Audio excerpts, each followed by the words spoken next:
പ്രവാസികളടക്കം സംരംഭകരുമായി കൈകോർത്ത് സഹകരണ മേഖലയിലൂടെ ഹോർട്ടിക്കൾച്ചർ വിപ്ലവത്തിന് സഹകരണ വകുപ്പ് പദ്ധതി നടപ്പാക്കുക. പ്ലാന്റ് ഓപ്പറേറ്റ് ആൻഡ് ട്രാൻസ്ഫർ മാതൃകയിൽ കേരളത്തിലെ പ്രവാസികളുടെ കൈവശമുള്ള ഒഴിഞ്ഞുകിടക്കുന്ന കൃഷിയോഗ്യമായ ഭൂമി പ്രയോജനപ്പെടുത്തി സഹകരണ വകുപ്പിന്റെ നേതൃത്വത്തിൽ ഉയർന്ന മൂല്യമുള്ള ഹോർട്ടിക്കൾച്ചർ വിളകളുടെ വാണിജ്യ കൃഷിക്കാണ് തുടക്കമിടുന്നത്. Avocado, dragon fruit, kiwi, mangosteen, rambutan എന്നിവയാണ് പ്രധാനമായി കൃഷി ചെയ്യാൻ ഉദ്ദേശിക്കുന്ന പഴവർഗ്ഗങ്ങൾ.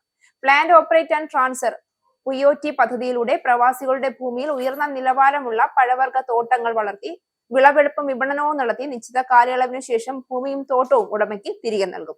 2ാം വർഷം മുതൽ വിളവെടുപ്പ് ആരംഭിക്കാനാകുന്ന ഈ ഇനങ്ങൾക്ക് 10 മുതൽ 15 വർഷം വരെ സ്ഥിരമായ വരുമാനവും നൽകും.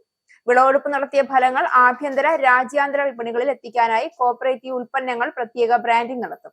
Jam, squash, frozen fruit, dry fruit തുടങ്ങിയവയുടെ മൂല്യവർദ്ധിത യൂണിറ്റുകളും സ്ഥാപിക്കും. ആദ്യഘട്ടമായി ഓഗസ്റ്റ് 12-ന് പത്തനംതിട്ട ജില്ലാ അഗ്രികൾച്ചറൽ മാർക്കറ്റിംഗ് സഹകരണ സംഘം 50 ഏക്കറിൽ പദ്ധതിക്ക് തുടക്കമിടും. തുടർന്ന് സംസ്ഥാനത്തെ മറ്റു ജില്ലകളിലേക്കും ഈ മാതൃക വ്യാപിപ്പിക്കും. പദ്ധതി നടത്തിപ്പ് പൂർണ്ണമായും കേരളത്തിലെ പ്രാഥമിക കാർഷിക സംഘങ്ങളുടെ കീഴിലായിരിക്കും. ഇതിന് സന്നദ്ധമായ ഓരോ സംഘവും കുറഞ്ഞത് 1 ഏക്കർ വീതമുള്ള പ്ലോട്ടുകൾ കണ്ടെത്തി കുറഞ്ഞത് 5 ഏക്കറിൽ കൃഷി ചെയ്യും. പ്രവർത്തനത്തിനായി സംഘം ഒരു നിശ്ചിത ഷെയർ വഹിക്കും. ബാക്കി സഹകരണ വകുപ്പിന്റെ പ്ലാൻ ഫണ്ടിൽ നിന്നും പദ്ധതി വിഹിതമായി ലഭിക്കും.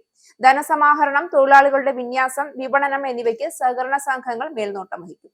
കൃഷി തുടങ്ങിയ 4ാം വർഷം മുതൽ സംഘത്തിന് വരുമാനം കിട്ടിത്തുടങ്ങും. കേരളത്തെ ഹൈവാല്യൂ ഹോർട്ടിക്കൾച്ചർ ഹബ്ബാക്കി മാറ്റുന്നതിനുള്ള പദ്ധതിയിലൂടെ കൂടുതൽ തൊഴിൽ സൃഷ്ടിക്കുന്നതിനും കയറ്റുമതി വർദ്ധിപ്പിക്കുന്നതിനും പുറമെ കാർഷിക സ്വയം പര്യാപ്തത കൈവരിക്കാനുമാകും. പ്രവാസി കുടുംബങ്ങൾക്ക് വയോജന പരിപാലനം, സാന്ത്വന പരിചരണം തുടങ്ങിയ ക്ഷേമ പരിപാടികളും POT പദ്ധതിയുടെ ഭാഗമായി ഉൾപ്പെടുത്താൻ സഹകരണ വകുപ്പ് ഉദ്ദേശിക്കുന്നുണ്ട്.